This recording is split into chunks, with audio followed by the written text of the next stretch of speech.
Right now, from KTAB News, your local election headquarters, this is Big Country Politics. Thanks for being here for Big Country Politics. I'm Victor Sotelo. We start our broadcast with the latest on COVID-19 in Abilene and the Big Country personal duty. That's what Taylor County Commissioners called for during the recent County Commissioners Court meeting, and it was part of extending the county's COVID-19 disaster declaration for another month. KTAB's Mercedes Hernandez spoke with one commissioner and the Taylor County judge who say the community, all of us, need to do more to prevent the spread of coronavirus. In Tuesday's meeting of the Taylor County Commissioners, leaders extended the county's disaster declaration. But before the approving vote, Precinct 1 Commissioner Randy Williams shared his concern for residents no longer following COVID-19 guidelines. It's not just individuals anymore. I've been noticing businesses have stopped. We spoke to Williams after the meeting, and he says it's a combination of factors causing a rise in cases. It's no secret why our numbers are up. We're increasing our testing. And people they're tired of it. And when they get tired of it, they relax. Williams says it's not only citizens that have relaxed their safety practices, but also businesses. And last weekend, I went into a home improvement center and they weren't cleaning carts. I walked around trying to find some hand sanitizer so I could do it myself, and there was none to be found. Taylor County Judge Downing Bowles says it would be helpful if private businesses enforced safety measures in their buildings, if not for customers' sake, but for their own. If we get involved in it as government, it's going to have to be in a way that may restrict how you can operate. And nobody wants to see that happen. We have no business running the private sector. For now, both county leaders encourage all to be patient and keep practicing proper virus safety. You guys have a lot of control over this. If you think you might catch it, don't go out. You can self-isolate, you can stay home. The only way we're going to get rid of this thing is that everybody's got to work together. In Abilene, with coverage you can count on, Mercedes Hernandez, KTAB News. And that disaster declaration stays in place for another 30 days. Next month, commissioners will have a current look at COVID and decide if the declaration should be extended again. Well, next from your local election headquarters, we're now speaking with Congressman Jodey Arrington. He was reelected earlier this month. KTAB's Marley Caper sat down with an exclusive interview with the Congressman Jodey Arrington as he looks ahead to the next session.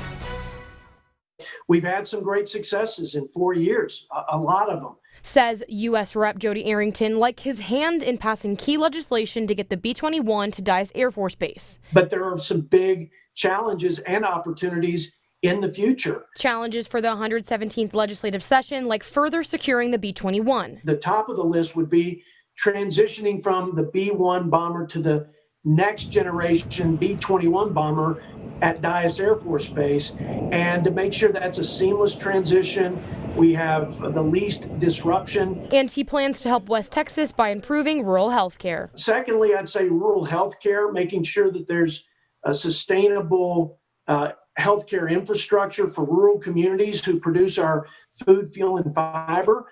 Arrington also wants to secure that a bill is passed for highway infrastructure. Every 5 years, we do a highway bill. It's an omnibus, a large legislative package that provides funding in partnership with states to upgrade, modernize, and build out our highway system. Arrington says it's normally a bipartisan issue, but has fallen victim to hyperpartisanship and was pushed to the next session. However, Arrington started the only bipartisan caucus in Washington for handling national debt and hopes to work on the U.S.'s financial state. We'll never change those root problems without Republicans and Democrats coming together. These are just a few of the key items that Arrington will be pushing during his third term. In Abilene, with coverage you can count on, Marley Capper, KTAB News. And Arrington told us that he also joins other top Republicans in saying the presidential election is not over until the judicial process plays out. All right, moving on to the Texas House of Representatives. Internet access has been a constant struggle for rural areas across America and Texas. Newly re-elected State Representative Stan Lambert, we spoke with him today and spoke with Marley, saying this is one of the issues he expects to take on in the next session of the Texas legislature. We've got to make sure that broadband expansion occurs all over the state. Says Texas House Representative for District 71, Stan Lambert. We're a large state, as you know, and so it's difficult when you've got so many areas of the state that really are uncovered. Across Texas, there's about 450,000 homes that do not have broadband services that match the FCC's minimum guidelines of data. And of that number, 380,000 are rural homes. There's a lot of talk about, 5G and making sure that 5G is available to everyone. Well, I just want to make sure that we have some level of G available to every Texan. In 2019, the Texas House unanimously passed House Bill 3, which gave $11 billion to education, $6 million of it to public schools, which Lambert's district benefited from. The challenge for us is going to be to maintain or sustain that same level, or at least a very, very close level of that funding, because it really has made a tremendous impact before COVID-19 on our education systems. Impacts like providing 20% raises for some teachers in District 71. And Lambert wants similar strides for rural health care because in the past 2 to 3 years, he says over 20 rural hospitals have been closed. I think it's time that we talk about whether there may be some ways in which we can access those federal dollars that we're currently leaving on the table to make sure that those rural communities have access to the resources that they so direly need. And Lambert recognizes that people still need financial help during COVID and hopes for another care package for Texans. Getting those people back to work, making sure that small businesses are protected and that we give them the resources they need to stay afloat, that's going to be very important as well. In Abilene with coverage you can count on, Marley Capper, KTAB News. And Lambert added that he is happy with voter turnout, saying it shows the citizens are engaged. All right, still to come on Big Country Politics, political analysis with Dr. Paul Fabrizio with McMurray University. We're back in 2 minutes.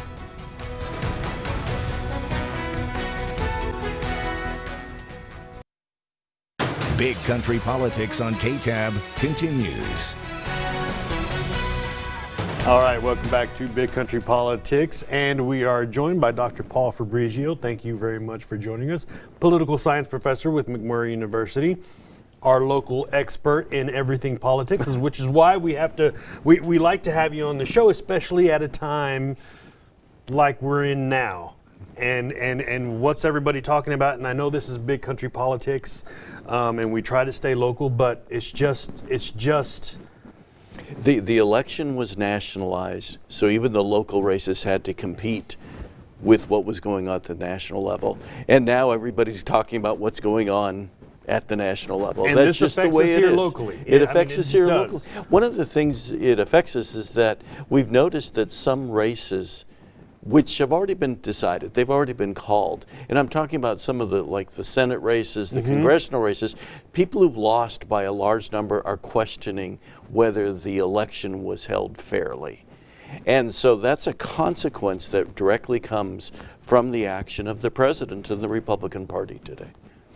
Well, and that's the question right now. Because the President Trump has not conceded. Right. They are already calling Biden president-elect, and a little internal information here. When we go on the news and say Biden, and we introduce him as president-elect before a story, we get emails from people who are saying that's not the case right now. He is not the president-elect. Where are we on that? I mean, because we get those emails. Right. Technically, those emailers are correct. You're not the president-elect at any time until the Electoral College has elected you.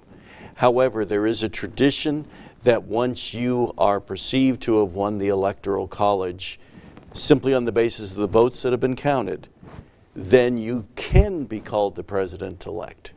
And of course, there's a process the federal government goes through. We're waiting for that to happen, involving the General Services Administration, in essence saying that, yes, Joe Biden is the president-elect. That hasn't happened yet, at least as of this filming. But here's the reality. You look at the actual numbers of votes, and you look at the votes that are being challenged by the Trump administration, there is no way that Joe Biden's victory can be overturned. It is too deep. It's spread through too many states. Joe Biden will become the president. So it sounds like really it's a matter of tradition that's not being followed, maybe correct, from the president saying, okay, I concede, congratulations, and then that's where that process takes over, and that hasn't happened yet. That has not happened yet. if we want a smooth transition, if we want the Biden administration to hit the ground running, obviously the sooner there is cooperation between the Trump administration and Biden's people, the better. But if that is not in the interest of President Trump, he does not have to do it. And right now that seems to be the course that he is on. That will affect how historians look at his presidency.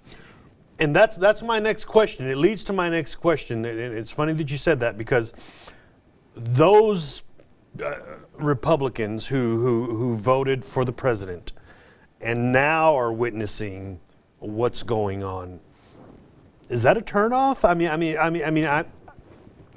It's a very general question there. Right. But right now it doesn't seem to be a turnoff. It seems that those Republicans or those voters who supported President Trump are okay with where he's at. There's no sign of a voter revolt against President Trump. What there is increasing signs of are establishment Republicans, senators, members of Congress, former Republican officials, I think of Karl Rove as an example, who are saying, okay, enough is enough. President Trump, you can continue your legal proceedings, but the reality is you lost. And at some point, you need to accept that, and we need to get ready for the next administration. what about those same people who are on the other side of that? For instance, we ran a story on Jodey Arrington just a few minutes ago in the last segment. We came out of that story saying that Arrington says this is not over yet. Is there any backlash on them if they continue on this road? Probably not. Jodey Arrington, like other members of Congress and the Senate, are simply following the lead of the president. They're following the lead of the White House. But each one of them knows how to count votes. They know the reality. Anybody can go to websites and see the totals, do the math, then look at the court filings and realize there's no way the court filings can overturn all those votes. So at some point, they're going to have to confront reality. Right now, they don't want to. Their reality is the president says it's still going on. Therefore, that's the attitude they're adopting. And is it their reality, or is it they're just reaffirming their loyalty to the Republican Party and to the president? Yeah, and right now that's important. If I were a Republican, I would probably be doing something similar as a Republican office holder, because the president still receives 71 million votes.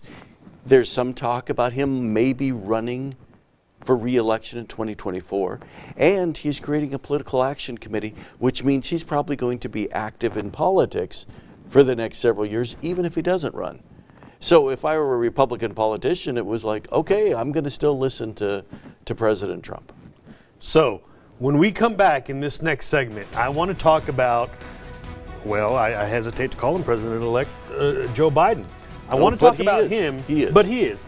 I want to talk about his actions in the last week. And so when we come back on Big Country Politics, more with Dr. Paul Fabrizio. Big Country Politics on KTAB continues. All right, welcome back to Big Country Politics. We are continuing our conversation with Dr. Paul Fabrizio, political science professor over at McMurray University. And I want to talk to you about Joe Biden and how Joe Biden is acting after the election, because it seems he's acting very presidential. Right? I mean, he's holding news conferences. He has backgrounds. He's flanked by people. He's forming committees. I mean, talk about that. He is doing what his people want to do, which indicates everything's normal, and they are going to be president, and they're getting ready to do it. So there's a noticeable uptick in terms of security. There's a notable uptick in terms of visuals. The president-elect went to a cemetery on Memorial Day, laid a wreath. Those are all the things that you would expect in this sort of situation. So he's moving along. And one of the things that he wants to convey is that everything's going to be okay. That's why he's being calm. That's why he's not getting too excited about all the court challenges or anything like that. So he's trying to lay a new atmosphere on the American people. The transfer of power coming in a few weeks, well, a little more than a few weeks, but are these court cases going to interfere with that? Will they run longer than that process? There is a date set in federal law, December 8th. It's called the Safe Harbor Day, in which states need to have their final counts set. Courts know that, and as a consequence, the courts are going to do everything in their power to have everything all decided by December 8th. That's the magic date. That's the magic date. And then December 14th, the Electoral College will take over and they will vote that day. So everything we assume should be done by December 8th. Now, this is a strange year and strange things can happen, but right now there doesn't seem to be enough evidence to delay any of those processes. And federal law is pretty strict about this December 8th and especially December 14th. The Electoral College must meet. And so there is wild scenarios out there about state legislators meeting and assigning their own electors.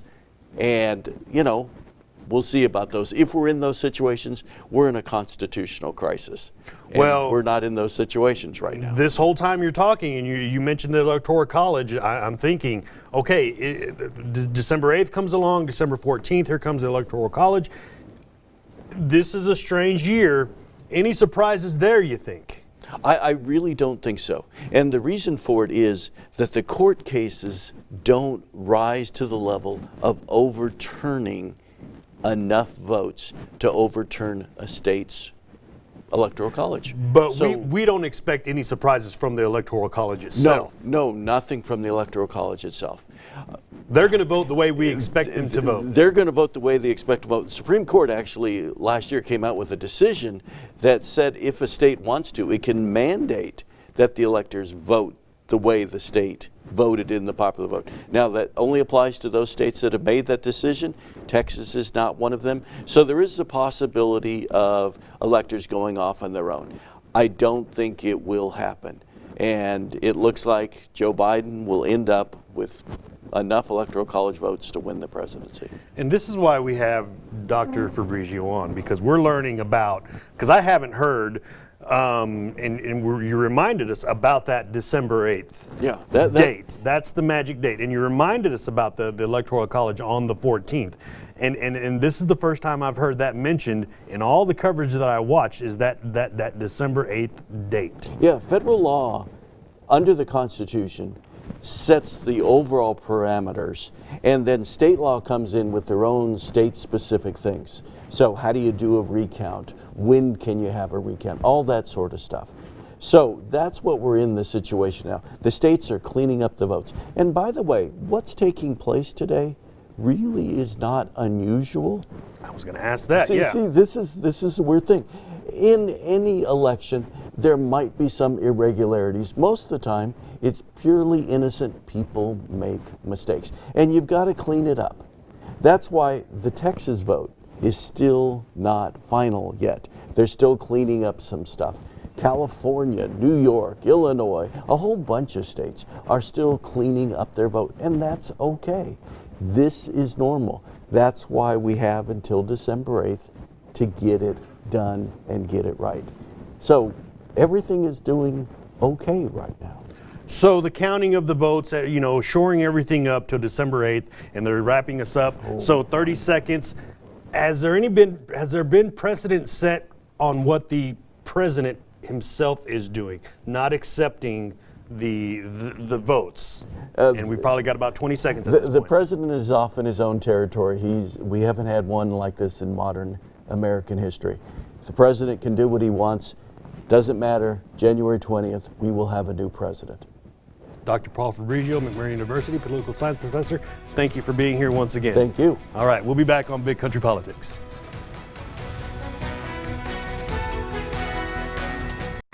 Big Country Politics on KTAB continues.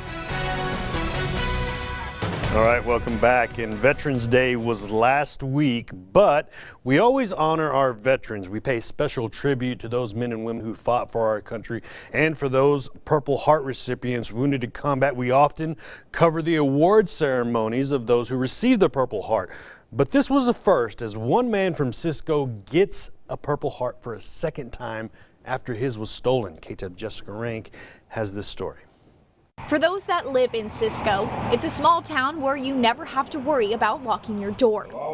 Rocky Thompson is one of those people. I went to get up that next morning for work, and my truck was gone. But 6 years ago, the small town feeling shattered. It was well after he came home from country. I signed up before the 9/11 happened, wasn't expecting to go to combat. And he never expected for his truck to be stolen. It stole the battery, siphoned the gas out of it. The rims were broken on the rear end of it. Ever since he was a kid, he wanted that truck, just like he wanted to be in the military. I saw a guy in the Army when I was probably 4 or 5 years old, and I kept telling my mom, that's an Armyer, I want to be like that. But just like any dream, February 14th, 2005, Valentine's Day. you have to wake up. We were struck by a roadside bomb. That incident earned him a Purple Heart that he kept in the glove box of that truck. It was just ramsacked. And when he went to look inside, it was like a flashback. When the C-130 landed in Kuwait, the back door dropped and it sucked every bit of cold air we had out of there. That's when I knew, like, something is not right here. His Purple Heart was gone. What I went through to get that medal, and what I seen my buddies endure and lost, and is really bad of them. They don't understand. It was a shining piece of metal that they thought they could pawn, I'm sure, somewhere. And they just don't know the meaning and the sacrifice. But that stolen medal happened to be a blessing in disguise. That needs to be replaced. Thompson's mom wrote letters to him while he was deployed. She wasn't there the last time he was pinned. I heard her in my head, and that's all it takes. But today, she is. Thompson, a Purple Heart recipient on Veterans Day. All right, what a great story. Thank you, Jessica, for that one. And thank you for the VFW in Eastland County for doing that for our great service member. All right, that does it for this week's edition of Big Country Politics. And remember, for the latest political headlines, always go to bigcountryhomepage.com. And we'll see you next week, same time, same place. Thanks for watching.